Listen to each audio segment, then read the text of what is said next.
तर आपण आज सगळेजण जमलो आहोत एका महत्त्वाच्या अधिवासाविषयी चर्चा करण्यासाठी. तो म्हणजे लॅटराइटिक प्लॅटू. अ, त्याला आपण सडे, मराठीमध्ये सडे म्हणतो, जांभ्या खडकाचे सडे, जो की एक वैशिष्ट्यपूर्ण आणि खूप महत्त्वाचा असा अधिवास आहे. तर सुरुवातीला पश्चिम घाटाच्या महत्त्वाविषयी आपल्याला वेगळं काही सांगण्याची गरज नाही. आपण लहानपणापासून शिकतोय पश्चिम घाटाच्या महत्त्वाविषयी. तर ह्या पश्चिम घाटामध्ये विविध प्रकारचे अधिवास आहेत. जसं की जंगलं, नद्या, कांदळवनं, गवताळ भाग. अ, तर ह्या अधिवासांविषयी आपल्याला बऱ्यापैकी माहिती आहे. पण अजून एक वेगळा अधिवास आहे, तो म्हणजे रॉकी आउटक्रॉप्स. ज्याला मराठीमध्ये म्हणायचं झालं तर खडकाळ भूपृष्ठभाग असं मी म्हणेन. तर हे रॉकी आउटक्रॉप्स म्हणजे हे जे अधिवास आहेत, तर याविषयी आपल्याला फार काही माहिती नाहीये किंवा पश्चिम घाटामध्ये हा नव्याने अभ्यास केला जाणारा हा एक विषय आहे. तर रॉकी आउटक्रॉप्स म्हणजे डेफिनेशन जर बघायची झाली तर rocks protruding above the soil surfaces, म्हणजे जे खडकाळ भाग जमिनीतून वर आल्यासारखे भासतात त्याला रॉक आउटक्रॉप्स म्हणतात. तर ते वेगवेगळ्या प्रकारचे रॉक आउटक्रॉप्स आहेत. जगभरात वेगवेगळ्या प्रकारचे रॉक आउटक्रॉप्स पसरलेले आहेत. तसे वेस्टर्न घाट्समध्ये सुद्धा आहेत. तर ते वेगवेगळ्या पद्धतीचे असतील. जसं की इथे तुम्ही बघताय की एकाच प्रकारचा दगड असा जमिनीतून वर आलेला आहे. तर हा एक रॉक आउटक्रॉप आहे. ह्याला इन्सेलबर्ग असं पण म्हटलं जातं. त्याच्यानंतर दुसरा प्रकार म्हणजे क्लिफ. जसं की तुम्ही घाटातून प्रवास करताना तुम्हाला असे खडकाळ भाग बाजूने दिसतात. तर हा पण एक प्रकारचा रॉक आउटक्रॉप आहे. आणि तिसरा प्रकार म्हणजे प्लॅटू, ज्याच्यावर मी आज बोलणार आहे किंवा आपण चर्चा करणार आहोत. तर प्लॅटू म्हणजे प्लेन सरफेस किंवा प्लेन भूपृष्ठभाग. आणि जेव्हा तो दगडाचा असतो तेव्हा त्याला म्हटलं जातं की रॉक आउटक्रॉप. तर हे प्लॅटू याच्याविषयी आज आपण चर्चा करणार आहोत. तर हे प्लॅटूज जे आहेत ते प्लॅटूज आपण म्हणतो तेव्हा, जेव्हा आपण अभ्यास करतो तेव्हा अ, ते बरेच प्रश्न पडतात की ते कुठे आहेत, कसे तयार झालेत किंवा कोणकोणत्या वेगळ्या प्रकारचे प्लॅटूज आहेत. तर पश्चिम घाट जर म्हटला तर पश्चिम घाट आपण जेव्हा म्हणतो तर इथे तुम्ही बघू शकता की हा पश्चिम घाट आहे आणि हा इकडे समुद्र आहे. हा पश्चिम घाट जेव्हा आपण अभ्यास करतो किंवा पश्चिम घाटाचं महत्व म्हणतो तेव्हा हा आपण कोकण भाग जो आहे हा सुद्धा त्याच्यातून वगळू शकत नाही. तर पश्चिम घाट व्याख्येनुसार नुसता घाट हा भाग येतो. पण जेव्हा पश्चिम घाट सिस्टम म्हटली जाते तेव्हा हा कोकण भाग हा सुद्धा त्याच्यामध्ये समाविष्ट केला पाहिजे. तर ह्या पूर्ण सिस्टममध्ये जे काही प्लॅटूज आहेत ते दोन प्रकारचे आहेत. तर उंचीनुसार जर समुद्र सपाटीपासून उंची जर धरली तर दोन प्रकारचे येतात. एक तर लो अल्टिट्यूड प्लॅटूज म्हणजे जे काही कोकणामध्ये जे प्लॅटू मिळतात त्याला लो अल्टिट्यूड प्लॅटूज म्हणतात, जे मुंबईपासून अगदी केरळापर्यंत, नॉर्थ केरळापर्यंत पसरलेले आहेत. म्हणजे तुम्ही अगदी रत्नागिरी, सिंधुदुर्ग, गोवा, खाली कारवार, उडुपी, नॉर्थ केरळापर्यंत गेलात तर हे सगळीकडे तुम्हाला प्लॅटूज दिसतील. आणि घाट माथ्यावर मात्र हे प्लॅटूज नाशिक पासून बेळगाव पर्यंत पसरलेले आहेत. तर बेळगावमध्ये लास्ट प्लॅटू जर म्हणायचं झालं तर कॅसल रॉक, दूधसागर वगैरे तुम्हाला हा जर एरिया माहिती असेल तर कॅसल रॉक इथपर्यंत प्लॅटूज आहेत. तर त्याच्या खाली अशा प्रकारचे म्हणजे लॅटराइट किंवा बेसाल्टिक प्लॅटूज हे खालच्या साईडला मिळत नाहीत. तर खालच्या बाजूला प्लेन सरफेसेस आहेत पण ते ग्रासलँड्स आहेत. असे प्लॅटूज हे फक्त कॅसल रॉक पर्यंतच मिळतात. तर हे झाले उंचीनुसार. पण आणि ह्या मधल्या जर कोकण आणि घाटमाथा ह्याच्या मध्ये कुठेही प्लॅटूज मिळत नाहीत. तर कोकण आणि घाटमध्ये कोकणातल्या प्लॅटूची उंची 0 ते 200 मीटर उंचीपर्यंत म्हणता येईल. आणि जे घाट माथ्यावर मिळतात त्यांची उंची अगदी 600 मीटर पासून अगदी 900 मीटर पर्यंत उंची आहे. जर दगडांचा प्रकार बघितला तर दगडांच्या प्रकारावरून हे दोन प्रकारचे प्लॅटूज आहेत. तर बेसाल्टिक प्लॅटू ज्याला आपण कातळ म्हणतो आणि लॅटराइटिक प्लॅटू म्हणजे जांभ्या खडकाचे सडे म्हणतो मराठीमध्ये. तर हे दोन प्रकारचे प्लॅटूज आहेत.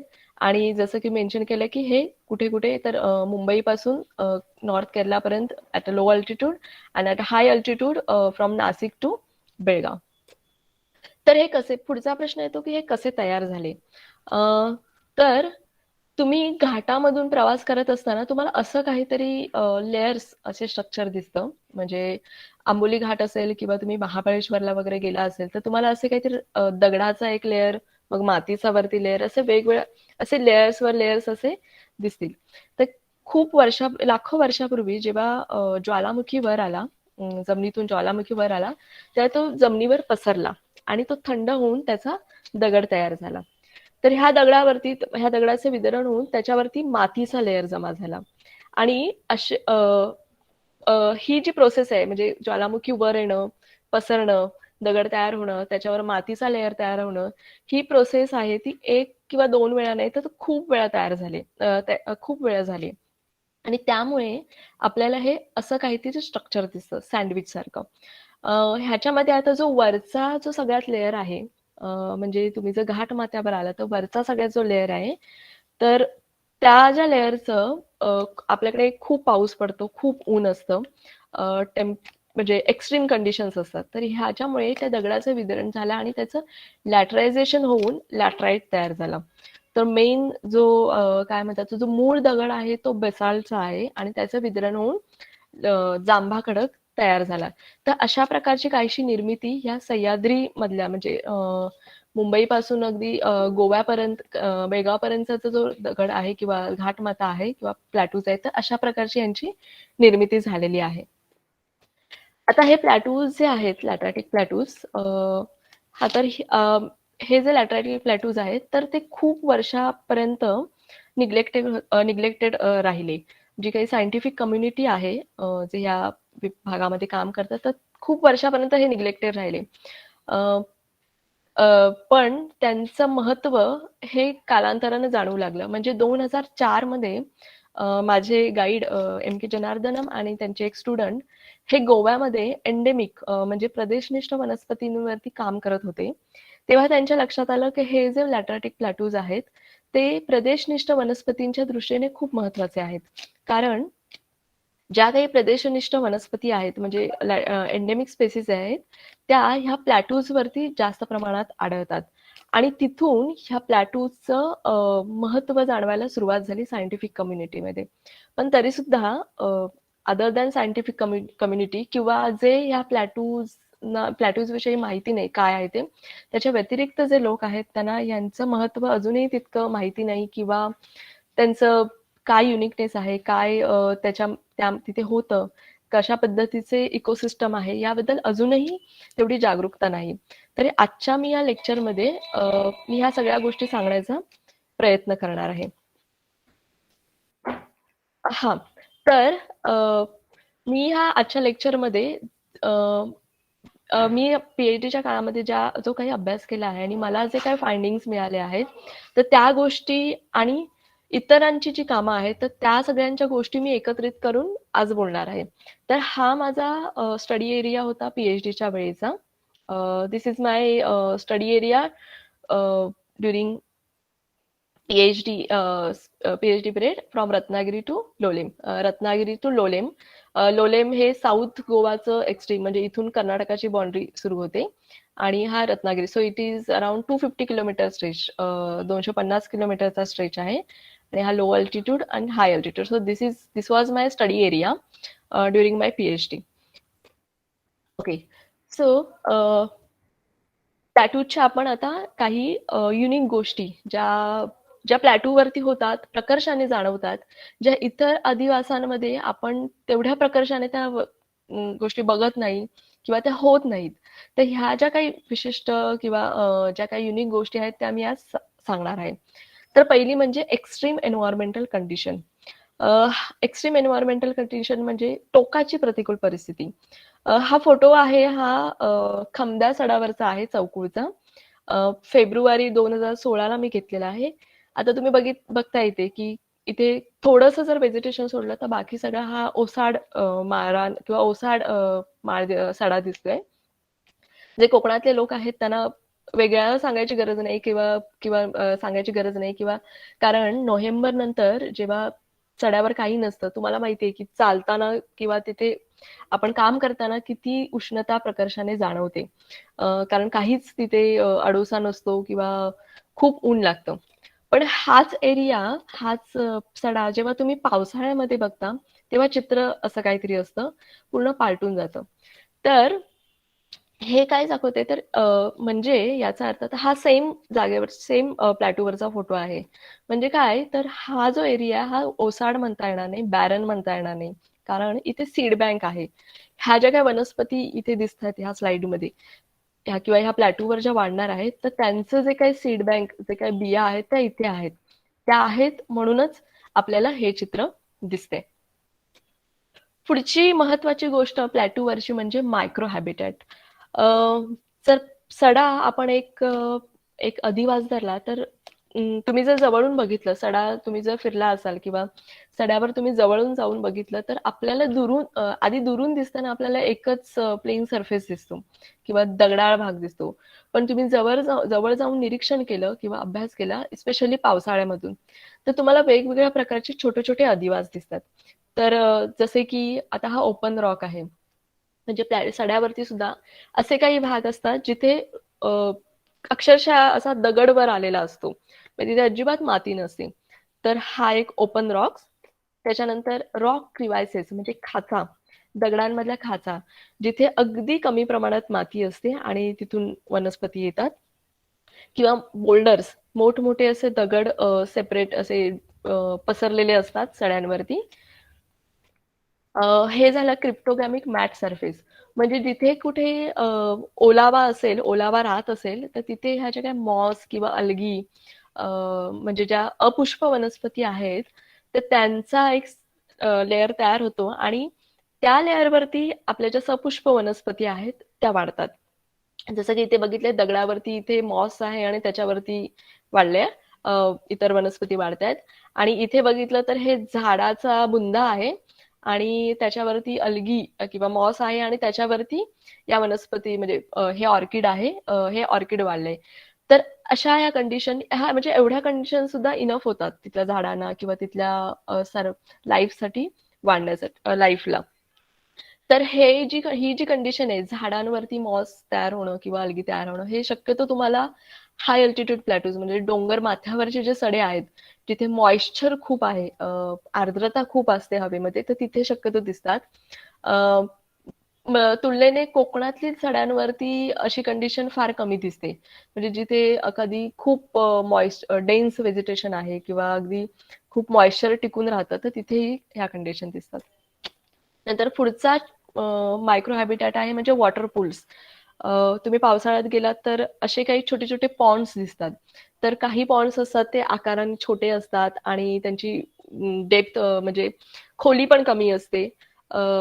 ओके, काही पॉन्ड्स असतात ते उंच म्हणजे आकाराने मोठे असतात, त्यांची खोली पण जास्त असते आणि त्याप्रमाणे त्यांचं जे काही स्पेसिस तिथे वाढणार आहेत, प्रजाती वाढणार आहेत, तर त्यांचं कंपोजिशन पण बदलतं. आता हे जे पॉन्ड्स आहेत हे दोन्ही फोटो चौकुळचे आहेत. तर हे जे पॉन्ड्स आहेत ते फक्त पावसाळ्यातच दिसणार आणि म्हणजे इतर सीझन ड्राय सीझन मध्ये तुम्ही गेलात तर तुम्हाला थोडं डिप्रेशन वगैरे असं दिसेल प्लॅटोवरती, पण पाण्याचा एकही थेंब दिसणार नाही, फक्त पावसाळ्यातच दिसेल. आता ह्या छोट्या पॉन्ड मध्ये तर अशी अवस्था असते की समजा पाऊस नसेल एक दोन तीन दिवस तर ह्याची डेप्थ म्हणजे लेवल पाण्याची लेवल पण कमी होते. कम्पॅरेटिव्हली मोठ्या पॉन्ड मध्ये ती लेवल बहुतांश वेळा टिकून राहते पावसाळ्याच्या काळामध्ये. पुढचा मायक्रो हॅबिटॅट आहे ते म्हणजे सॉइल कवर्ड और अक्युमुलेटेड एरियाज.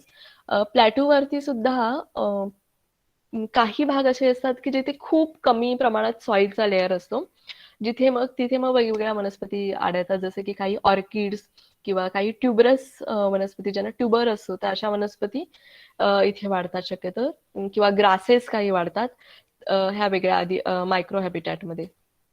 त्याच्यानंतर काही ठिकाणी माती अक्युमुलेट साठलेली असते, जसं की एखादं कुठलं उडी व्हेजिटेशन असेल, एखादा मोठं ट्री किंवा झुडूप वाढत असेल तर त्याच्या सभोवती अशी माती साठलेली असते आणि तिथे तेरडा किंवा सोनतळ अशा वनस्पती वाढलेल्या दिसतात. किंवा काही वेळेला अळूसारख्या दिसणाऱ्या वनस्पती, अळूच्या कुळातल्या वनस्पती. काही वेळेला एखादा बोल्डर असेल, एखादा फ्री रॉक असेल, तर त्याच्या बाजूला माती साठलेली असते आणि इथे पण वनस्पती, वेगवेगळ्या वनस्पती वाढतात. हे आता हा वेगळा एक मायक्रो हॅबिटॅट आहे. जिथे की दिसते तुम्हाला स्ट्रीम्स दिसतात. आता हे दोन्ही पण सीझनल स्ट्रीम्सच आहेत, पण ह्या दोन्हीमध्ये सुद्धा फरक आहे आता. आता हा जो स्ट्रीम आहे, तो त्याच्यामध्ये थोडी माती आहे किंवा त्याची डेप्थ जरा जास्त आहे. त्यामुळे पावसाळ्यात हा फक्त पावसाळ्यातच दिसतं. पण 1-2 दिवस पाऊस नसेल काही तरी सुद्धा पाणी त्याच्यामध्ये असतं. पण हा जो स्ट्रीम दिसतोय इकडे, तर हा सुद्धा पावसाळ्यात पण हा जेव्हा हेवी रेन असेल, हेवी पाऊस असेल, तेव्हाच अशा प्रकारचा स्ट्रीम दिसेल. पण पाऊस नसेल किंवा 1-2-4 दिवस पाऊस नसेल, तर हे पूर्ण कोरडं पडतं. तर हे स्ट्रीम्स हे हा एक प्रकारचा मायक्रो हॅबिटॅट झाला. Then associated to the plateau.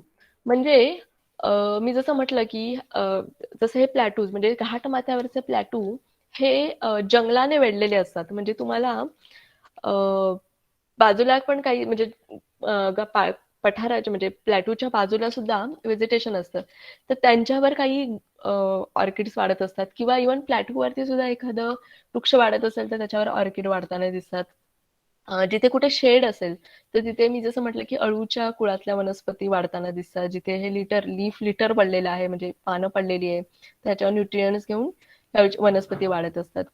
तर हे झाले हे विविध प्रकारचे मायक्रो हॅबिटॅट आणि ह्यांचं महत्त्व खूप आहे प्लॅटूवरती. कारण जेवढे जास्त मायक्रो हॅबिटॅट तेवढी जास्त डायव्हर्सिटी. जर एकच प्रकारचा मायक्रो हॅबिटॅट असेल, कमी मायक्रो हॅबिटॅट्स असतील किंवा एकच प्रकारचं असेल, तेवढी डायव्हर्सिटी दिसत नाही. पण जर मायक्रो हॅबिटॅट जास्त असतील, तर नक्कीच त्याच्या स्पेसिस कंपोझिशनवरती किंवा डायव्हर्सिटीवरती परिणाम दिसून येतो. जसं की आपण म्हणतो की कास प्लॅटू एवढा प्रसिद्ध म्हणजे का एवढा इम्पॉर्टंट म्हणजे वर्ल्ड हेरिटेज साईट म्हणून डिक्लेअर करण्यात आला. तर कारण हेच की तिथे डायव्हर्सिटी खूप आहे आणि one of the reason is micro habitat. सारे मायक्रो हॅबिटॅट्स आहेत आणि ऑफकोर्स बाकी सुद्धा कारणं आहेत, पण micro habitat is one of the reason. तर हे झालं मायक्रो हॅबिटॅट विषयी, जे की इम्पॉर्टंट आहे प्लॅटूवर. आता आपण बघणार आहोत की ह्या प्लॅटूजच्या म्हणजे ह्या सगळ्या म्हणजे एक्स्ट्रीम एन्व्हायरमेंटल कंडिशन्स, प्रतिकूल परिस्थिती किंवा मायक्रो हॅबिटॅट, हे सगळं ह्याचा रिझल्ट काय झालाय तर डायव्हर्सिटी. तर ह्या गोष्टी आपण आता एक एक बघू. तर बायोडायव्हर्सिटी, हा आता तुम्हाला एक प्लॅटू दिसतोय, किंवा कुठलाही तुम्ही प्लॅटू म्हणा, तुमच्या आजूबाजूच्या जवळचा एखादा प्लॅटू जर तुम्ही डोळ्यासमोर आणला, तर तुम्हाला काय वाटतं की एस्टिमेट किती स्पेसीज असू शकतात तिथे वनस्पतीच्या? एस्टिमेट कोणी सांगू शकेल का? अंदाजे किती वनस्पती असू शकतात जर एकत्रित करायच्या झाल्या तर?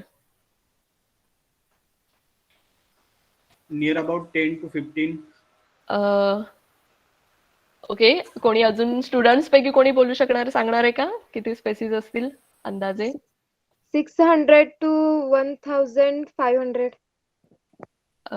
कोण नाव काय स्टुडंट कोणाचं नाव? मीनाक्षी साळे. मीनाक्षी साळे. ओके. बरोबर, तू जवळ आहेस उत्तराचा. ऍक्च्युली हे जे प्लॅटूज आहेत तर तिथे डायव्हर्सिटी एवढी असते की खूप म्हणजे जवळजवळ किमान एखादा मोठा आहे म्हणजे चौकुळा, आता काका भिसे आहे तिथे आणि उत्तर दिले 50, तर नाही, खूप जवळजवळ 200, 150 ते 200 किमान वनस्पती मिळतील. फक्त हर्बॅशियस वनस्पती हा. जर तुम्ही ट्रीज कन्सिडर केलात किंवा श्रबी स्पेसिस कन्सिडर केला तर ऑफकोर्स नंबर जवळजवळ चौकुळ सारख्या ठिकाणी तर 500च्या आसपास तर नक्कीच जाईल. तर हे जी का असं आहे एवढा नंबर जास्त आहे ते मी सांगणार आहे पुढच्या सबसिक्वेंट स्लाइड्स मध्ये. तर हा आता तुम्ही फोटो बघताय, हा आता मी एका पर्टिक्युलर टायमिंगला म्हणजे एका मे बी हा सप्टेंबर मध्ये मी घेतलेला आहे फोटो. तर हाय, तर आता ही जी स्लाइड आहे ह्याच्यामध्ये एक मी फोटो अगदी क्लोजअप टाकलेला आहे. तर इथे तुम्ही बघितलं तर किती स्पेसिस अंदाजे आहेत, including plants and animals, insects वगैरे बघितलं तर जस्ट जर मोजण्याचा प्रयत्न करा किती दिसत आहेत तुम्हाला स्पेसिस. काउंट केल्यात नंबर चॅट बॉक्स मध्ये टाका. मॅडम तुम्ही टोटल नंबर नाही सांगितला. टोटल किती? नंबर मी सांग 250 ते 300 किमान तरी मिळतात. म्हणजे डिपेंड्स अपॉन द प्लॅटूचा एरिया किती आहे आणि मायक्रो हॅबिटॅट्स किती आहेत. ओके. काकांनी उत्तर दिले 10 ते 15 कोर्स. एवढ्या स्पेसिस तर नक्की आहेत. आता हा जो फोटो आहे हा सप्टेंबरमध्ये घेतलेला आहे. आता ह्याच्यामध्ये तुम्हाला दिसते की काही वनस्पती आता इथे आहेत, काही बटरफ्लायज आहेत. तर काय होतं, तुम्ही एक बस कन्सिडर करा, जी आता मे बी सावंतवाडी किंवा सावंतवाडीतून कुठे कणकवलीला जाणार आहे. तर सावंतवाडीतून कणकवलीला जाईपर्यंत 50 सीटर बस आहे. पण 50 सीटर बसमध्ये म्हणजे जरी 50 सीट्स असल्या तरी जवळजवळ किमान 100 लोक तरी त्यातून प्रवास केलेले असतात. कारण काही प्रवासी असतील ते थ्रू आउट म्हणजे सावंतवाडीत बसतील आणि कुडाळात कणकवलीत उतरतील. पण काही प्रवासी मध्येच उतरतील, दुसरे प्रवासी चढतील आणि प्रत्येक स्टॉपला असं होत असणार आहे. काही प्रवासी उतरणार आहेत, काही प्रवासी चढणार आहेत. तर तसंच ह्या प्लॅटूवरती आहे. ह्या प्लॅटूवरती एरिया छोटा दिसला तरी सुद्धा प्रत्येक वेळेला, प्रत्येक सीझनमध्ये म्हणजे अगदी एक 10 ते 15 दिवसामध्ये किंवा अगदी महिनाभरामध्ये भरपूर साऱ्या स्पेसीज म्हणजे काही येतात, जातात, दुसऱ्या स्पेसीजने रिप्लेस केल्या जातात वनस्पतींच्या बाबतीत. Same for insects also. त्यामुळे जर तुम्ही त्यामुळे ही डायव्हर्सिटी जी काय आहे प्लॅटूची, ती ॲट अ टाइम तुम्ही बघितलं तर तुम्हाला काही स्पेसीस दिसतील. पण तुम्ही होल सीझन जर कन्सिडर केला तर तो नंबर खूपच मोठा होतो. त्यामुळे हे प्लॅटूज डायव्हर्सिटी, बायोडायव्हर्सिटी ही खूप आहे या प्लॅटूवरती. किंवा जैवविविधता आपण जे म्हणतो ते खूप आहे. प्लांट्समध्ये सुद्धा आणि इन्सेक्ट्समध्ये सुद्धा. So this plateaus are known for the rich biodiversity. हे एक कारण आहे. दुसरं एक महत्वाची गोष्ट प्लॅटूजची म्हणजे they are rich in herbaceous species. तुम्ही इथे बघताय हा सडा आहे, दगड आहे आणि दगडावरती ह्या प्लॅटूजवरती खूप कमी प्रमाणात माती आढळते. अगदी थिन लेअर म्हणजे तुम्हाला माती गोळा करायची तर अगदी थिन लेअर सॉइल असतो.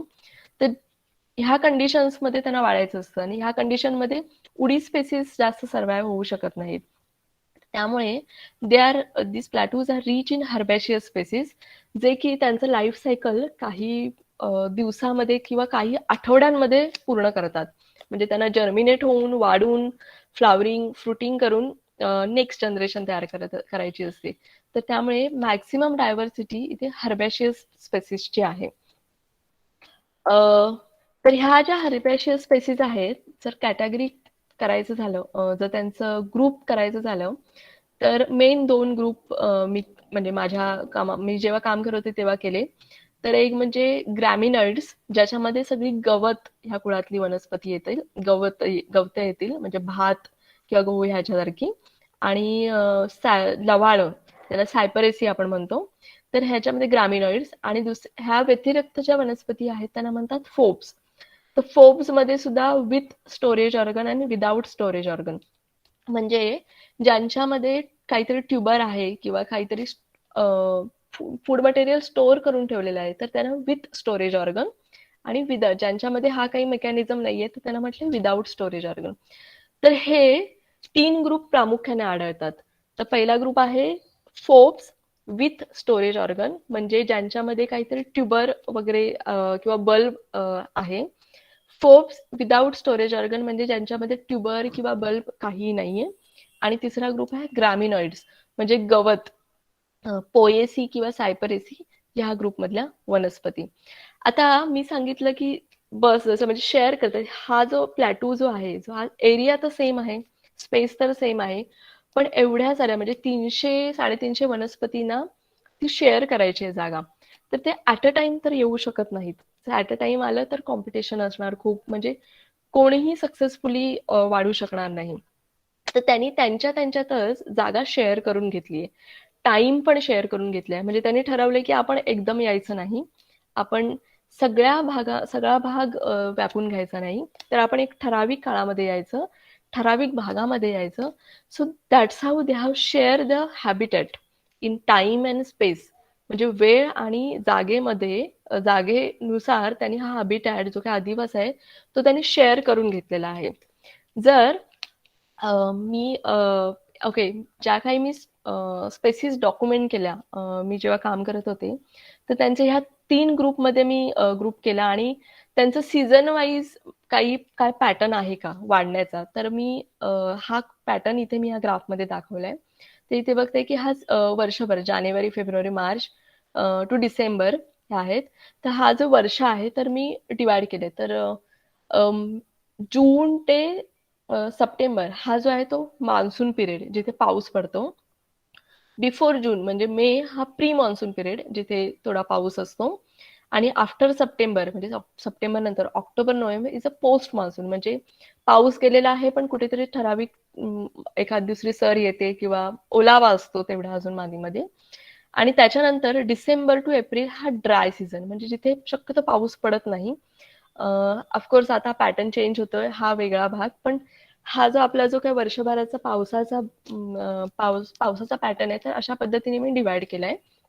आणि हे जे काय आहेत तर वनस्पती, तर त्याच्यामध्ये ग्रॅमिनॉइड्स ह्या येलो ग्रीनिश लाईन मध्ये दिसते. फोब्स विदाउट स्टोरेज ऑर्गन म्हणजे त्या काय वनस्पती विदाउट एनी स्टोरेज ऑर्गन, त्याच्यामध्ये काही स्टोरेज ऑर्गन नाहीये म्हणजे ट्युबर वगैरे नाहीये. आणि Forbes with underground storage organ म्हणजे ज्या वनस्पती ज्यांच्यामध्ये स्टोरेज ऑर्गन आहे. तर इथे तुम्हाला दिसतंय the Forbes with storage organ म्हणजे ज्यांच्यामध्ये बल्ब आहे. तर ह्या ज्या वनस्पती आहेत तर त्या pre monsoon to the early monsoon म्हणजे जून जुलै पर्यंत सगळ्या फ्लॉवर होऊन जातात, फ्लॉवर फ्रूट होऊन जातात. त्याच्यानंतर सप्टेंबर जो हा काळ आहे म्हणजे गणपतीच्या जवळपास येणारा, तर तिथे ह्या सगळ्या फोब्स म्हणजे ज्या काही सोनतळ किंवा जे युट्रिक्युलारियाज आहेत, इरिओकोलानस आहेत, ज्यांच्यामध्ये काही स्टोरेज ऑर्गन नाही, तर ह्या वनस्पती सगळ्या पीक फ्लॉवरिंग किंवा फ्रुटिंगला येतात. आणि ऑक्टोबर नोव्हेंबर हा जो पिरियड आहे तर तिथे गवतं म्हणजे तुम्हाला पिवळं सगळं दिसतं. तर ह्या ज्या वनस्पती आहेत त्या पीक फ्लॉवरिंग आणि फ्रुटिंगला असतात. आता अशा पद्धतीने ह्या वनस्पती इथे वाढणाऱ्या वनस्पती अधिवास स्पेस आणि टाइम नुसार शेअर करून घेतलेला आहे. तर ह्यामुळे काय होतं की तुम्हाला एक विशिष्ट पद्धतीचे कलर दिसतात प्लॅटूवरती. म्हणजे अगदी जून पासून नोव्हेंबर पर्यंत जर तुम्ही गेलात तर ह्या म्हणजे जिथे जेव्हा व्हेजिटेशन असतं तेव्हा विशिष्ट पद्धतीचे कलर्स दिसायला लागतात. तर हे मी चौकुळला खंडाच्या सड्यावरती एक पॉइंट सिलेक्ट केला होता. जर तुम्ही गेला असाल तर तिथे एक मंदिर आहे तर तिथून मी एक सेम पॉइंट वरून दर 15 दिवसाने फोटो घ्यायचे.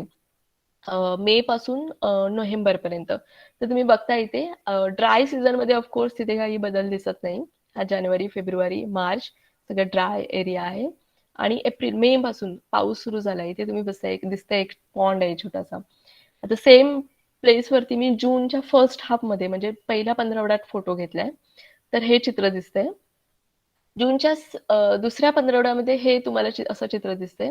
आणि तुम्हाला माहिती आहे की चढ्यावरती फोटो म्हणजे हाय अल्टिट्यूड प्लॅसेस डोंगर माथ्यावरचे जे चढे आहेत तिथे खूप सारं धुकं असतं त्यामुळे फोटो घेणं खूप कठीण आहे. तरी सुद्धा मी प्रयत्न केले.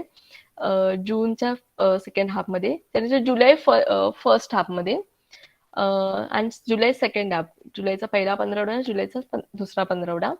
इथे ऑगस्टचा पहिला पंधरवडा ऑगस्टचा दुसरा पंधरवडा आणि सप्टेंबर पहिला पंधरवडा आणि सप्टेंबर दुसरा पंधरवडा. तर तुम्ही बघताय की कसे कलर चेंज होत गेलेत. हा आता ऑक्टोबर महिना म्हणजे पाऊस गेलाय आणि आता ही सगळी आता वाढायला लागली आहेत. ते गवत दिसत आहेत सगळी. आता हा पिवळं होत चाललंय. नोव्हेंबर सेकंड हाफ आणि डिसेंबर आणि परत आता ही सायकल कंटिन्यू होणार. पण इंटरेस्टिंग गोष्ट अशी आहे हे झालं माझं 1 वर्षाचं 2016 मधले हे सगळं फोटो आहे 2016-17 मधले. हे जर मी नेक्स्ट इयर घ्यायला गेले 17-18 मध्ये सेम डेला तर मला पॅटर्न पूर्ण वेगळा मिळेल.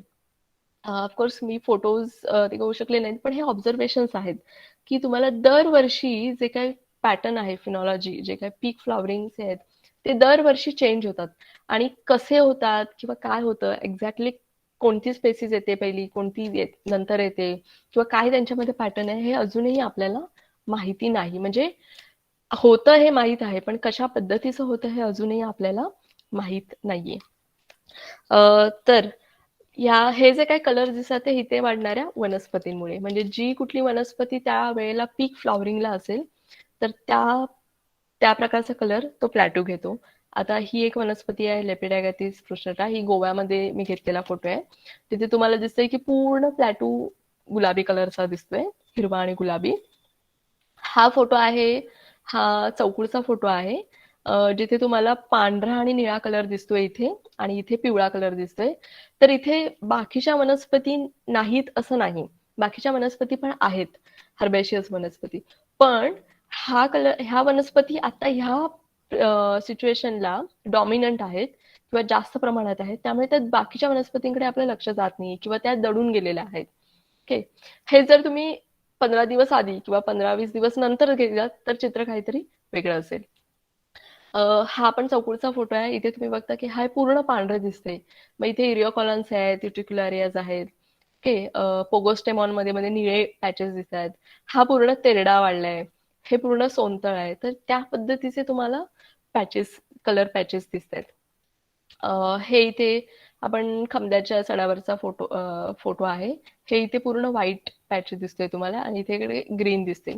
इवन ग्रीन जरी कलर असला, हिरवा जरी कलर दिसत असला, तरी सुद्धा त्याच्यामध्ये सुद्धा बदल होत असतो. म्हणजे सुरुवातीला एकदम असा डार्क ग्रीन, नंतर एकदम लाईट ग्रीन, पिवळसर ग्रीन, अशा ग्रीन मध्ये सुद्धा तुम्हाला शेड्स दिसतात.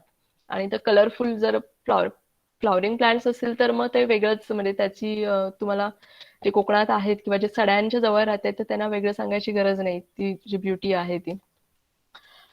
हा फोटो, हा कासार्डे म्हणजे टुवर्ड्स विजयदुर्गला जाताना प्लॅटू आहे, तर तिथला आहे. हा मी गोव्यामध्ये घेतलेला फोटो आहे. इथे तुम्ही दिसते निळा आणि पांढरा कलर डॉमिनंट आहे आता. हा परत फोटो चौकुळचा आहे. इथे हा आता काही फ्लॉवरिंगला नाहीये, पण गवत दिसते पिवळ्या कलरचं. तर अशा पद्धतीचे हे पॅटर्न्स आपल्याला दिसायला बघायला मिळतात. म्हणजे फिनॉलॉजिकल पॅटर्न, त्या वनस्पती त्यावेळेला डॉमिनंट पद्धतीने वाढतात म्हणून. आता दुसरा पुढचा भाग, रिच इन एंडेमिक्स. हे प्लॅटूज जे आहेत ते एंडेमिक स्पेसिससाठी म्हणजे प्रदेशनिष्ठ वनस्पतींसाठी ओळखले जातात. प्रदेशनिष्ठ वनस्पती म्हणजे ज्या वनस्पती किंवा प्राणी जे एखाद्या ठराविक जॉग्राफिकल एरिया पुरतच माहिती आहेत. म्हणजे आपण जर बघितलं तर वेस्टर्न घाट्स हा एक जॉग्राफिकल एरिया आहे, आणि ज्या वनस्पती ह्या भागामध्ये म्हणजे ह्या वेस्टर्न घाटच्या बाहेर कुठेही मिळत नाही, जगाच्या पाठीवर कुठेही मिळत नाही, तर त्यांना endemic to the Western Ghats किंवा प्रदेशनिष्ठ, पश्चिम घाटाला प्रदेशनिष्ठ असं म्हटलं जातं. तर हे प्लॅटू जे आहेत ते ह्या प्रदेशनिष्ठ वनस्पती आणि प्राणींसाठी वेल नोन आहेत. हे काही फोटोज मी घातलेत. हे फक्त प्रदेशनिष्ठ वनस्पतींचे फोटो आहेत. गोवा आणि साऊथ कोकण, रत्नागिरी आणि सिंधुदुर्ग डिस्ट्रिक्ट महाराष्ट्राचे आणि गोवा ह्याच्यामधले हे फोटोज आहेत. ह्या ज्या वनस्पती आहेत त्या पांढऱ्या फुलाच्या वनस्पती, प्रदेशनिष्ठ वनस्पती. ह्या कलरफुल वनस्पती दिसत आहेत गोवा आणि साऊथ कोकणमध्ये. हा फक्त मी एंडेमिक स्पेसिस टाकलेल्या आहेत. इतरही वनस्पती आहेत, तुम्ही फोटो नाहीये, तर इथे तुम्हाला दिसू शकते की काय डायव्हर्सिटी आहे ह्या प्लॅटूच्या स्पेसिस वरती. तर मी जेव्हा काम करत होते गोवा आणि साऊथ कोकणमध्ये, तर टोटल मी 387 स्पेसिस, ओनली हर्बेशियस स्पेसिस मी डॉक्युमेंट केल्या ह्या एरियामधून. ऑफकोर्स हा नंबर खूप कमी आहे, 387. हा नंबर खूप वाढू शकतो, कारण प्रॉब्लेम असा असतो की तुम्हाला म्हणजे हे व्हेजिटेशन एवढं डायनॅमिक असतं की तुम्हाला एखादी म्हणजे 15 दिवसांनी, 15-20 दिवसांनी एखादी ट्रिप जरी मिस केली तरी तुम्हाला त्या स्पेसिस मिळताना मुश्किल होतं किंवा ते शोधणं मुश्किल होतं. त्यामुळे हा नंबर अजूनही वाढू शकतो, 387. तर ह्या 387 म्हणजे 25 ऑर्डर, 56 फॅमिली आणि 191 जनरा, डिफरंट जनरा, म्हणजे इथे डायव्हर्सिटी दिसते, हाऊ दे आर डायव्हर्स. आणि त्यातल्या जवळजवळ 106 ह्या endemic to the Western Ghats आणि लो लेवल लॅटराटिक प्लेन म्हणजे कोकण. तर ह्या एंडेमिक 106 म्हणजे जवळजवळ 27% वनस्पती ह्या एंडेमिक आहेत, ज्या फक्त वेस्टर्न घाट्स आणि किंवा कोकण याच्यामध्येच मिळतात, त्याच्या व्यतिरिक्त कुठेही मिळत नाहीत. तर ह्या जरी एंडेमिक जरी असल्या तर वेस्टर्न घाट्सला जरी पश्चिम घाटाला जरी एंडेमिक असल्या तरी सुद्धा त्यांचं डिस्ट्रीब्युशन खूपच कमी आहे. म्हणजे खूप साऱ्या स्पेसीज आहेत ज्या फक्त 1 किंवा 2 लोकॅलिटीज किंवा 2-4 प्लॅटूज वरूनच माहिती आहेत, रिपोर्टेड आहेत. काही स्पेसीज आहेत तर फक्त एका म्हणजे जी टाइप लोकॅलिटी आहे जिथून त्या डिस्क्राईब झाल्यात तिथेच फक्त माहिती आहेत. अजूनही बाकीच्या ठिकाणी कुठून रिपोर्ट केलेल्या नाहीयेत. किंवा त्यांचं डिस्ट्रीब्युशन खूपच नॅरो आहेत. म्हणजे most of the species are known from the very narrow having the very narrow distribution. खूप कमी डिस्ट्रीब्युशन आहे त्यांचं. आणि खूप साऱ्या स्पेसीज आहेत ज्या particular to the altitude, specific to the altitude. म्हणजे मी म्हटलं की हाय अल्टिट्यूड प्लॅटूज आहेत आणि लो अल्टिट्यूड प्लॅटूज, म्हणजे कोकणातले सडे आहेत आणि घाटमाथ्यावरचे सडे आहेत. तर खूप जास्तीत जास्त स्पेसीज आहेत त्या ह्या ज्या अटी म्हणजे आयदर त्या कोकणातील सड्यांना प्रदेशनिष्ठ आहे म्हणजे तिथेच फक्त मिळतात किंवा घाटमाथ्यावर मिळतात. दोन्हीकडे कॉमन असणाऱ्या वनस्पती खूप कमी आहेत. म्हणजे मी ज्या काही 106 वनस्पती एंडेमिक स्पेसीज डॉक्युमेंट केल्या त्यातल्या 41 वनस्पती ह्या फक्त हाय अल्टिट्यूड प्लॅटूज म्हणजे घाटमाथ्यावरच्या प्लॅटूवरतीच मिळतात. फक्त चोरला आणि सडा ह्या भागामध्ये. आणि 42 स्पेसीज आहेत त्या कोकण भागामध्ये गोवा आणि रत्नागिरी सिंधुदुर्ग डिस्ट्रिक्टमध्येच मिळतात. म्हणजे कोकणातल्या सड्यावर. पण कॉमन असणाऱ्या म्हणजे दोन्ही ठिकाणी कॉमन असणाऱ्या फक्त 23 स्पेसीजच आहेत. म्हणजे ह्याच्यावरून आपल्या लक्षात येते की ह्या स्पेसीज किती काय ना किती स्पेसिफिक आहेत त्यांच्या रिक्वायरमेंट. म्हणजे आपण जर अधिवास काही त्याच्यावर काही केलं किंवा ह्यांचे अधिवास जर उद्ध्वस्त केले तर ह्या स्पेसीज नष्ट होणार, त्या कुठेही मिळणार नाहीत. आता मी जरी ह्या भागामध्ये एवढ्या मोठ्या भागामध्ये काम करत असे तरी मी काही 3-4 लोकॅलिटीज अशा घेतल्या होत्या. म्हणजे चौकुळ, गोवा युनिव्हर्सिटी कॅम्पस आणि लोलेम, जिथे मी कंटिन्युअस व्हिजिट करायचे. म्हणजे दर 10 दिवसाने व्हिजिट करायचे आणि मी तिथल्या प्लॅटूची डायव्हर्सिटी डॉक्युमेंट केली. तर चौकुळला 177 फक्त हर्बॅशियस 177, गोव्याला 159 आणि लोलेमला 84. तर ह्या 3 प्लॅटूमध्ये आणि हे endemics 30% are endemic at Chaukul, Goa युनिव्हर्सिटीला 16% एंडेमिक आणि लोलेमला 29% एंडेमिक आहेत. तर मॅडम ह्याच्यामध्ये प्लीज प्रेझेंटेशन मोड जरासं हे करा. ओके फुल. हां फुल करू. हां. इथे हे फुल स्क्रीनच आहे. कोणीतरी प्रेझेंटेशन मोड ऑन केला होता. ओके मग पिन कर 1 मिनिट.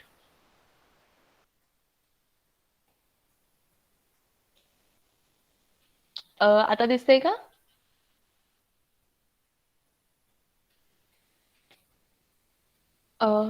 आता विजिबल आहे का प्रेझेंटेशन? Yes ma'am. ओके. हां.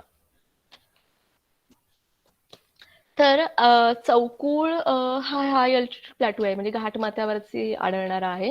ह्याचा एरिया पण मोठा आहे कम्पॅरेटिव्हली गोवा आणि लोलेम प्लॅटूपैकी. आणि मायक्रो हॅबिटॅट्स पण जास्त आहेत. त्यामुळे तिथे डायव्हर्सिटी जास्त आहे. पण गोवा युनिव्हर्सिटी कॅम्पस आणि लोलेम कम्पॅरेटिव्हली छोटे आहेत किंवा मायक्रो हॅबिटॅट्स कमी आहेत आणि डिस्टर्बन्स जास्त आहे. त्यामुळे डायव्हर्सिटी त्या मानाने कमी मिळाली आणि एंडेमिक्स पण कमी आहेत. पण जर गोवा युनिव्हर्सिटी कॅम्पस आणि लोलेम हे सेम अल्टिट्यूडला आहेत आणि more or less close distance वरती आहेत, तरी सुद्धा त्यांनी ज्या काही कॉमन स्पेसिस ज्या शेअर केल्या आहेत तर त्याचं मी एक रिप्रेझेंटेशन इथे दिलंय. तर दिसते की ज्या काही 106 वनस्पती मी डॉक्युमेंट केल्या स्टडी एरियामध्ये तिथल्या 42 स्पेसीज अशा आहेत ज्या फक्त चौकुळलाच आढळल्या एंडेमिक स्पेसीज. 8 स्पेसीज अशा आहेत की ज्या फक्त लोलेमला मिळत आहेत आणि 8 स्पेसीज अशा आहेत की ज्या फक्त गोवा युनिव्हर्सिटी कॅम्पसमध्ये मिळतात. 8 स्पेसीज आहेत ज्या तिन्ही प्लॅटूजवरती चौकुळ, गोवा आणि लोलेम प्लॅटूवरती गोवा युनिव्हर्सिटी कॅम्पस आणि लोलेम प्लॅटूवरती कॉमन आहेत. पण 3च अशा आहेत ज्या ह्या 2 प्लॅटूजनी शेअर केल्या आहेत आणि लोलेम आणि गोवा युनिव्हर्सिटी कॅम्पसने 7 स्पेसीज शेअर केलेत. Screen is not visible. Just a minute. नाही आहे मॅडम, आम्हाला दिसते. ओके, ज्यांना विजिबल नाहीये स्क्रीन त्यांनी माझ्या नावापुढे जाऊन पिन दिसेल बघा प्रेझेंटेशन, तर ते पिन करा. पिन केल्यावर ते प्रेझेंटेशन दिसेल. ओके, सो ह्याच्यावरून असं दिसतं की जरी प्लॅटूज आपण म्हटलं छोटा असू दे मोठा असू दे, एंडेमिक्स आहेत, डायव्हर्सिटी आहे आणि प्रत्येक प्लॅटूचं महत्व तेवढंच, म्हणजे प्रत्येक प्लॅटू तेवढाच महत्वाचा आहे. प्रत्येक प्लॅटू हा तेवढाच महत्वाचा आहे. कारण ओके, कारण अशा काही वनस्पती आहेत की ज्या फक्त 1 किंवा 2 प्लॅटूवरतीच माहिती आहेत. बाकीच्या प्लॅटूजवरती अजूनही रिपोर्ट केलेल्या नाहीत. अक्षय पिन कर प्रेझेंटेशनला.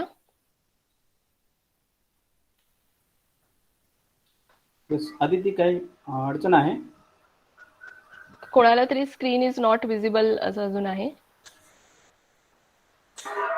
मला दिसत नाही ऋतुजा, काका दिसत. ओके ओके, एक मिनिट, मी प्रेझेंटेशन थांबून परत शेअर करते.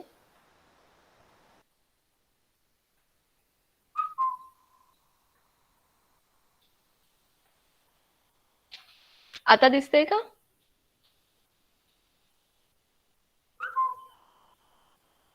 Still not.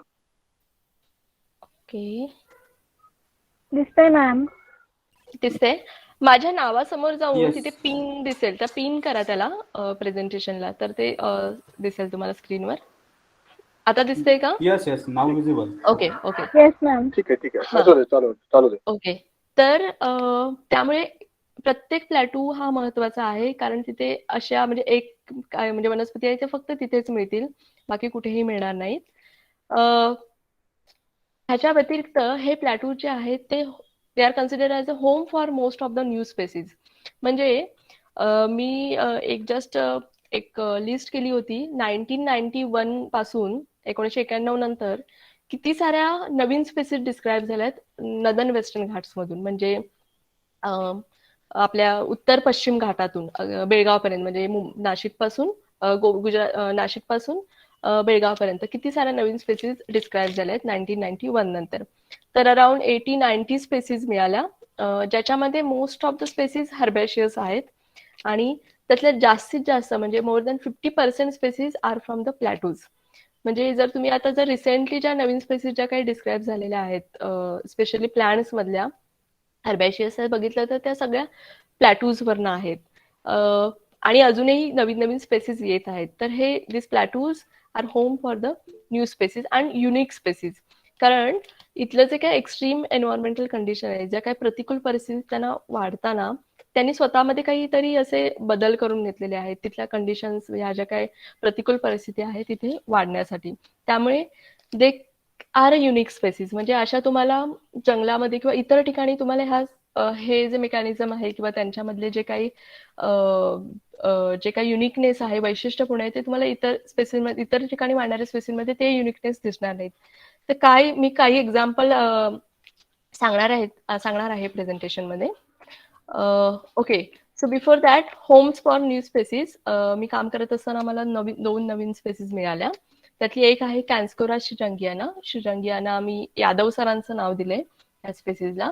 तर ही स्पेसीज आम्ही मोपा प्लॅटूवरनं डिस्क्राईब केली. टाईप लोकॅलिटी मोपा प्लॅटू आहे आणि नंतर ती आम्हाला गोव्यात इतर ठिकाणी सुद्धा आम्ही रिपोर्ट केली. तर ही स्पेसीज खूप इंटरेस्टिंग आहे, कारण ही ऑक्टोबर नंतर प्लॅटूवरती वाढते आणि इतकी म्हणजे काय कडक ऊन, कारण ऑक्टोबर नंतर पाऊस कमी होतो आणि प्रखर ऊन जाणवायला लागतं. तर ह्या प्रखर उन्हामध्ये सुद्धा ही फुलं एकदम असे टवटवीत दिसत असतात. तर हा एक युनिकनेस आहे या स्पेसीसचा. आणि दुसरं म्हणजे ही जी स्पेसीस आहे तर नाही अशी नाही, ही खूप कॉमन आहे गोव्यामध्ये, गोव्याच्या प्लॅटूमध्ये. पण पहिले जे काही कोणी स्टडीज केलेत म्हणजे प्लॅटू गोव्यामध्ये म्हणा किंवा प्लॅटूवरती, तर त्यांनी ही दुसरी म्हणजे जी कुठली एक दुसरी कॉमन आहे कॅन्स्कोरा पॉसिफ्लोरा म्हणून, तर ती म्हणून ही रिपोर्ट केलेली ही स्पेसीस ती आहे अशी कन्सिडर करून रिपोर्ट केली. पण जेव्हा आम्ही डिटेल स्टडी केला तेव्हा ती आम्हाला ही नवीन दिसली स्पेसीस, कारण त्याच्यामध्ये खूप सारे डिफरन्सेस होते. तर मी काय डिफरन्सेस आहे त्या टेक्निकल गोष्टीमध्ये आता जाणार नाहीये. तर सांगण्याचा माझा हेतू हा आहे की आपण म्हणतो की ही स्पेसिस कॉमन आहे, ही तीच असणार आहे स्पेसिस किंवा जी कुठली कॉमन आहे, तर तसं नाही. तर प्रत्येक पॉप्युलेशन, प्रत्येक जी काही स्पेसिस आहे ती कीनली ऑब्झर्व करणं किंवा स्टडी करणं, डिटेल स्टडी करणं हे खूप इम्पॉर्टंट आहे. जर आम्ही सुद्धा म्हटलं असतो की नाही ही ती स्पेसिस आहे, तर कदाचित आम्ही सुद्धा म्हणजे आपण सुद्धा सगळ्यांनी मिस केली असती स्पेसिस, ही माहीतच झाली नसती जगाला. आता ही एक दुसरी स्पेसिस आहे कस्कुटा जनार्दनमी. ही आम्ही गोवा होंडावरनं, होंडा म्हणून एक गाव आहे तिथे प्लॅटू आहे, तर तिथून डिस्क्राईब केली. हे मी माझ्या सरांचं नाव दिलेलं आहे, कस्कुटा जनार्दनमी. तर ही जी स्पेसिस आहे कस्कुटा, ही पॅरासायटिक स्पेसिस आहे, म्हणजे परजीवी स्पेसिस आहे. आणि ती लेपिडागॅथिस म्हणून एक जिनस आहे, जी कोच आपण म्हणतो कॉमनली कोकणामध्ये, तर त्या वनस्पतीवर आढळते, वाढते. आणि ह्या वनस्पतीचं आता जी आपण आधीची स्पेसिस बघितली ही स्पेसिस, तर ही खूप कॉमन आहे गोव्यामध्ये. पण ही स्पेसिस एक अजूनपर्यंत तरी 2च प्लॅटूज वरून गोव्यामधून रिपोर्ट झाले. आणि आता राजापूर मधून अरुण चांदोरे सर आहेत, त्यांनी राजापूर मधून रिपोर्ट केलेली आहे. तर हे इथे इंटरेस्टिंग गोष्ट म्हणजे ही स्पेसिस आता तेवढी कॉमन नाहीये, पण ही खूपच 1 किंवा 2च ठिकाणी आहे प्लॅटूवरती. म्हणजे काय, तर आपल्याला प्रत्येक प्लॅटू, प्रत्येक खडकाळ भाग स्कॅन करणं गरजेचं आहे, तरच आपण ह्या स्पेसिस, ज्या कुठल्या कुठल्या वेगवेगळ्या स्पेसिस आहेत त्या शोधून काढू शकतो. आता असं पण नाहीये की ज्या काही नवीन स्पेसिस ज्या काही डिस्क्राईब झालेल्या आहेत त्या सगळ्याच नवीन आहेत किंवा वेगळ्या आहेत. तर त्याचं एक एक्झाम्पल आहे, एक डायमेरिया वेल्डकॅम्पी म्हणून एक स्पेसिस आहे जी पोएसी मधली आहे. तर ही 2007 मध्ये नवीन स्पेसिस म्हणून डिस्क्राईब झालेली होती, डायमेरिया वेल्डकॅम्पी. पण मी जेव्हा अभ्यास करत होते तेव्हा माझ्या लक्षात आलं तर ही वेगळी नाहीये. तर जी आधीची जी स्पेसिस आहे, जी क्लोजर स्पेसिस आहे डायमेरिया वेल्डकॅम्प, डायमेरिया उड्रोही म्हणून, तर त्याचंच हे व्हेरिएशन आहे.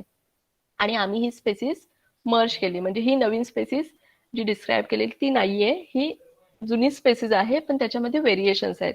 तर इथे मला असं सांगायचंय की त्याचे व्हेरिएशन्स काय, कारण एवढी एक्स्ट्रीम कंडिशन असते की त्याच्यामध्ये त्याला म्हणजे त्याने अडॅप्ट होण्यासाठी वेगवेगळे त्यांनी काय वेगवेगळे व्हेरिएशन्स येतात, ते सुद्धा अभ्यास करणं इथे गरजेचं आहे.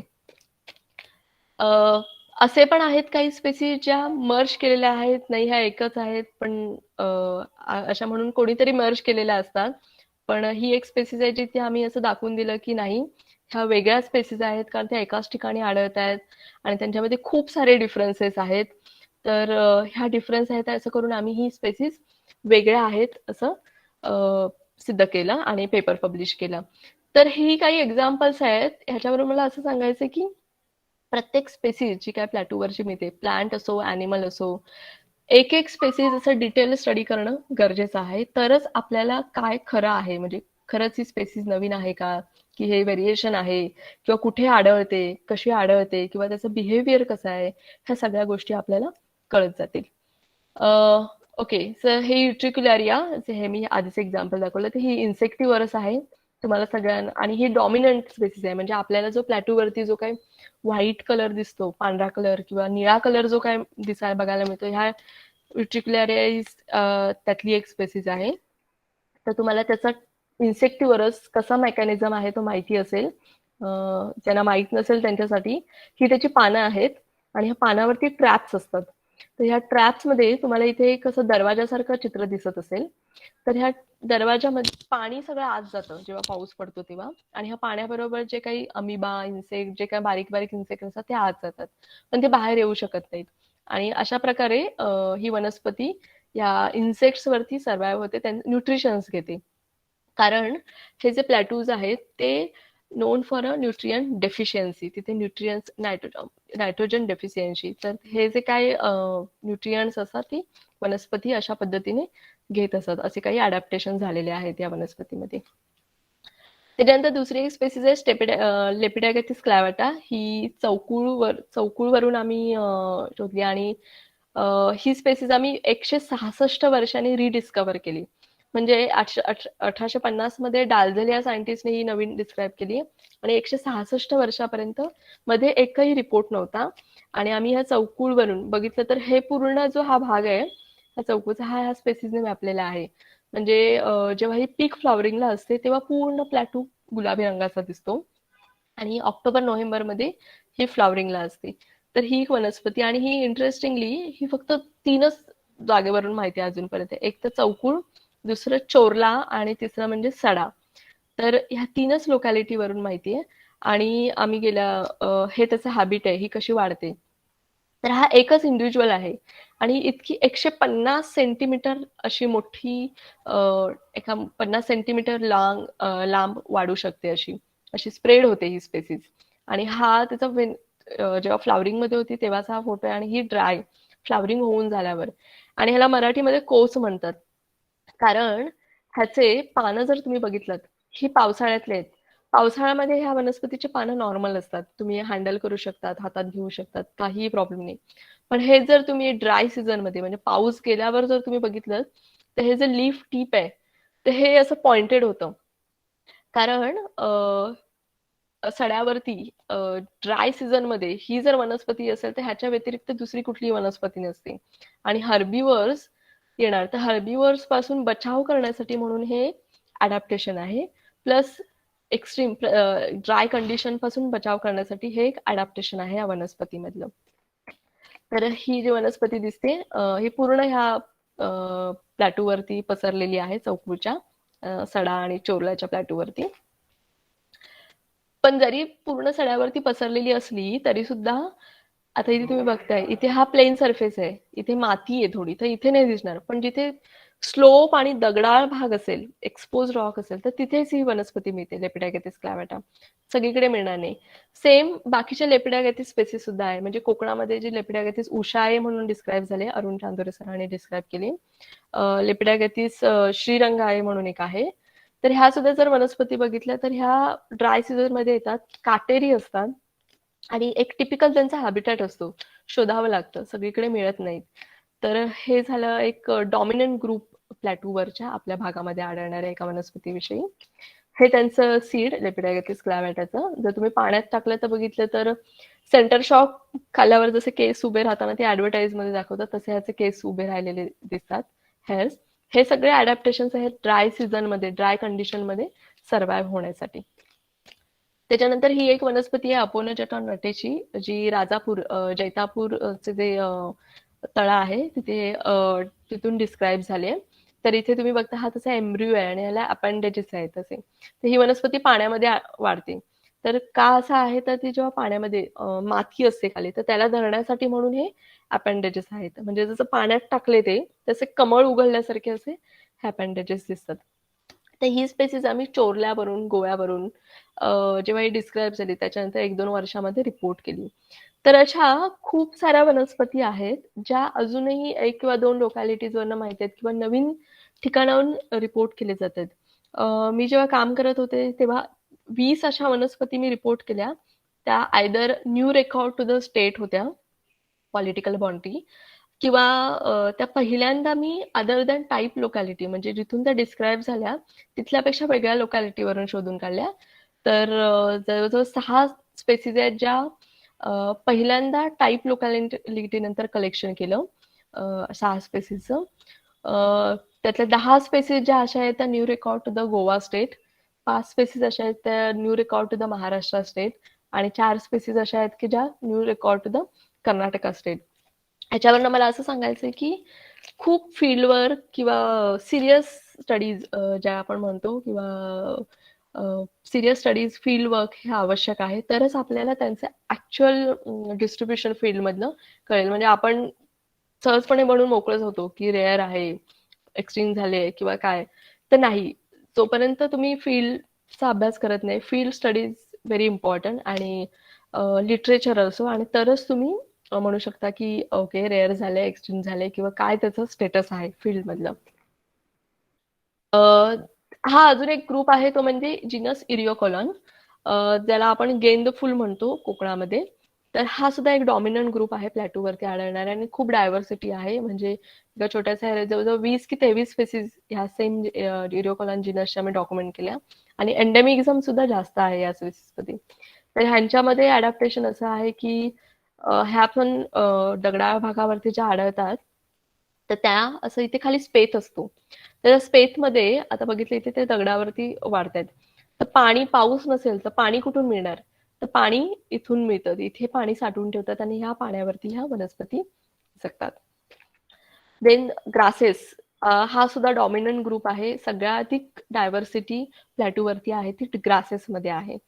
हा एक जीनस आहे ग्लायफोक्लोवा.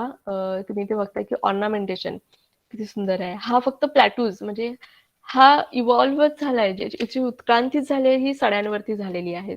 आणि असे भरपूर सारे ग्रुप्स आहेत ग्रासेसचे जे फक्त सड्यांवरतीच वाढलेले आहेत.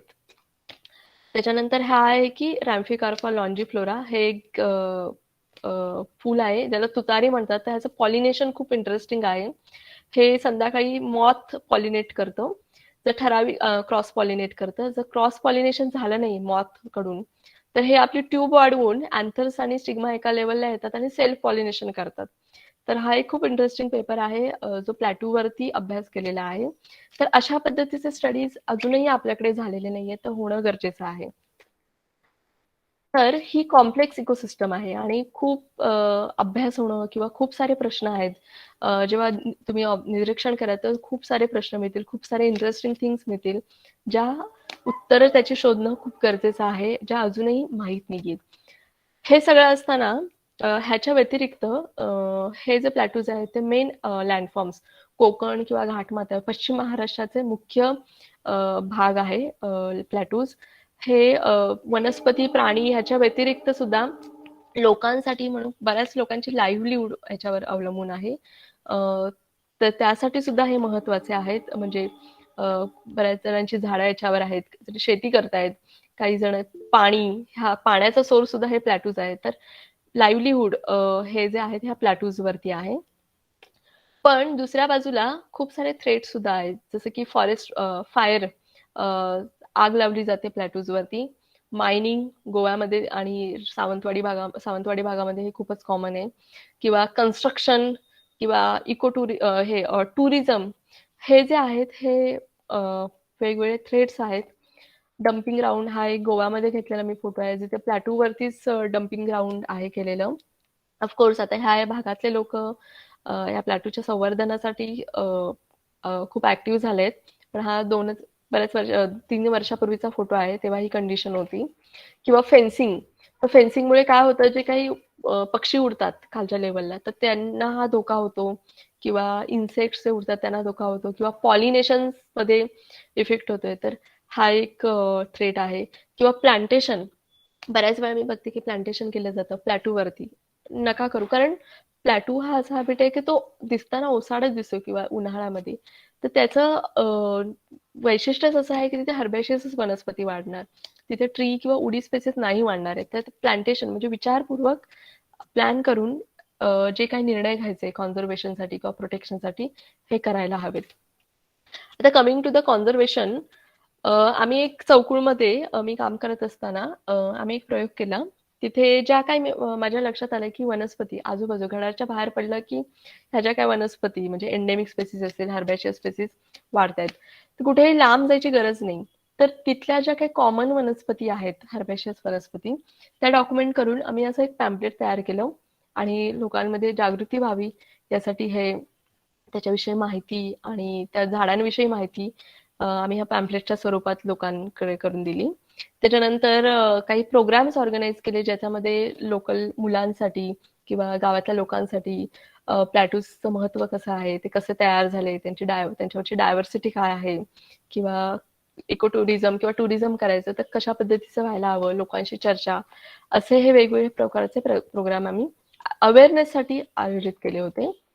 मुलांसाठी ट्रेनिंग, जिथे तुमच्या कॉलेजचा एक अक्षय रवी हा विद्यार्थी आला होता, तर आजूबाजूच्या कॉलेजच्या मुलांना घेऊन त्यांना ट्रेनिंग, प्लॅटूजवर काय काय काम करायला आवश्यक आहे, किंवा फोटोग्राफ कसे घ्यायचे, तिथल्या मुलांना घेऊन आम्ही प्लॅटूवरती गेलो, तिथली डायव्हर्सिटी दाखवली. तर हे वेगवेगळे उपक्रम आम्ही तिथे राबवले. त्यानंतर इथे एक सूर्यकांत गावकर एक जण आहेत, तर त्यांनी बुके तयार करणं झाडांपासून किंवा कसा वापर करता येतो या वनस्पतींचा हे दाखवलं. त्यानंतर मुलांसाठी आम्ही एक्झिबिशन ऑर्गनाईज केलं. तर त्या मुलांनीच, तिथल्या शाळेतल्या मुलांनीच हे चित्र काढली आहेत, किंवा निबंध स्पर्धा आम्ही आयोजित केली होती. म्हणजे त्यांना किती माहीत आहे हे जाणून घेण्यासाठी. आणि मला सांगायला आनंद होतो की तिथल्या मुलांना तिथल्या निसर्गाविषयी बऱ्याच गोष्टी माहिती आहेत की आपले प्लॅटू किती महत्वाचे आहेत. ते वेगवेगळी त्यांची नावं आहेत. त्यांनी वेगवेगळ्या ह्या वस्तू तयार केल्या, ज्या काही वनस्पती मिळतात त्याच्यातून. तर ह्याचं आम्ही एक्झिबिशन केलं होतं. तर ह्याच्यावरून आमच्या अशा लक्षात येतं की कॉन्झर्वेशन जर करायचं असेल, या प्लॅटूचं संवर्धन करायचं असेल, तर पहिली गोष्ट महत्वाची आहे की ह्या प्लॅटूज विषयी अवेअरनेस, जागरूकता होणं गरजेचं आहे. कॅपॅसिटी बिल्डिंग म्हणजे लोकल जे लोक आहेत त्यांच्यामध्ये एकजूट करून, त्यांच्या म्हणजे काहीतरी करायचं त्यांच्यात एकजूट करून काहीतरी करण्यासाठी कॅपॅसिटी बिल्डिंग आवश्यक आहे. फील्ड वर्क ट्रेनिंग म्हणजे काम करण्यासाठी लोकांना ट्रेनिंग देणं गरजेचं आहे, कशा पद्धतीचं काम करायला पाहिजे, किंवा कॉलेजच्या मुलांना, शाळेच्या मुलांना काही डेटा कलेक्ट करायचा असेल तर ट्रेनिंग देणं गरजेचं आहे. स्टडीज करणं आवश्यक आहे, म्हणजे खूप सारे अजूनही प्रश्न जसे आम्ही सांगितलं अनुत्तरित आहेत. आपल्याला बऱ्याच साऱ्या गोष्टी माहिती नाहीयेत आणि त्याच्या आधीच आपण सगळं डिस्टर्ब व्हायला लागले. तर ह्या बऱ्याच गोष्टी शोधून काढणं गरजेचं आहे. तरच ह्या सगळ्या बाजूने विचार केला आणि not only from the scientific point of view, तर सोशल त्याचे उपयोग काय आहेत किंवा अँथ्रोपोजेनिक इफेक्ट काय आहेत, तर हे सगळं विचार केलं तरच कॉन्झर्वेशनला कुठेतरी आपण हातभार लावू शकतो. तर ह्या कॉन्झर्वेशन प्रोग्रामसाठी आम्हाला जे फंडिंग होतं ते रुफर्ड ही जी एक स्मॉल ग्रँट आहे, ती मला मिळाली होती आणि आम्ही सगळ्यांनी एकत्रित काम केलं, ज्याच्यामध्ये Goa university, department of botany, Chaukul gram panchayat, new English school Chaukul, forest department Amboli आणि Malabar nature conservation club Amboli, Kaka Bise इथे आहेत, त्यांची खूप मदत झाली होती ह्या वेळेला. आणि आम्ही सगळ्यांनी एकत्रितपणे एक प्रायमरी लेवलचं काम केलं. मी असं म्हणणार नाही की सगळं आम्ही कॉन्झर्वेशन केलं, नाही, आम्ही प्रायमरी लेवलचं काम केलं. ह्याच्या व्यतिरिक्त मला जी कोणी ह्या कामामध्ये मदत केली, हे माझे गाईड आहेत आणि हे माझे सिनियर आहेत, हे माझे कलिग्स आणि फ्रेंड्स आहेत, तर त्यांनी मला ह्या कामामध्ये सगळं मदत केली. तर त्यांना मी थँक्स म्हणते, त्यांचे आभार मानते. आणि लास्ट, तुम्ही सगळ्यांनी हे सगळं ऐकून घेतलं, जे काही लेक्चर होतं आजचं, त्याबद्दल मी तुमच्या सगळ्यांचेही आभार मानते. तर इथे मी अजून एक 2-4 नावं मी नमूद करू इच्छिते. एक म्हणजे वेगवेगळ्या, म्हणजे हे झालं मी जास्त काम कुठे रत्नागिरी, सिंधुदुर्ग आणि गोवा ह्या कामाविषयी बोलले. पण याच्या व्यतिरिक्त अजून असे बरेच इन्स्टिट्यूट्स आहेत किंवा लोक आहेत जे काम करतात वेगवेगळ्या ठिकाणी. For example Aparna Watve madam, जे आता सिंधुदुर्ग, रत्नागिरी किंवा कोकणातल्या सणांविषयी त्यांचं बरंच काम आहे, किंवा शिवाजी युनिव्हर्सिटी कोल्हापूर असेल, गोवा युनिव्हर्सिटी सांगितलं तसं. त्याच्यानंतर केरळला एक ग्रुप आहे, ते काम करतात. IISc बेंगलोर मधले लोक काम करतात. ह्याच्या व्यतिरिक्त कॉलेजेस, म्हणजे आता तुमचं कुडाळचं कॉलेज आहे ते कोळी सर ते काम करतायत, किंवा दप्तरदार सर असतील, गावडे सर असतील, बाळकृष्ण गावडे कणकवली कॉलेजचे, अरुण चांदोरे सर राजापूर कॉलेजचे, म्हणजे ह्या त्या लेवलला, लोकल लेवलला काम करतायत. तर हे म्हणजे अशा बऱ्याच ठिकाणी काम सुरू आहेत. तर ह्या त्याविषयी मी जास्त काही बोललेले नाहीये, पण ते सुद्धा त्यांची सुद्धा फायंडिंग्स, म्हणजे त्यांनी खूप म्हणजे असं चालू आहेत, पण अजूनही खूप काम होण्याची गरज आहे असं मला वाटतं. इथे मी थांबते. कोणाचे काही क्वेश्चन्स असतील काही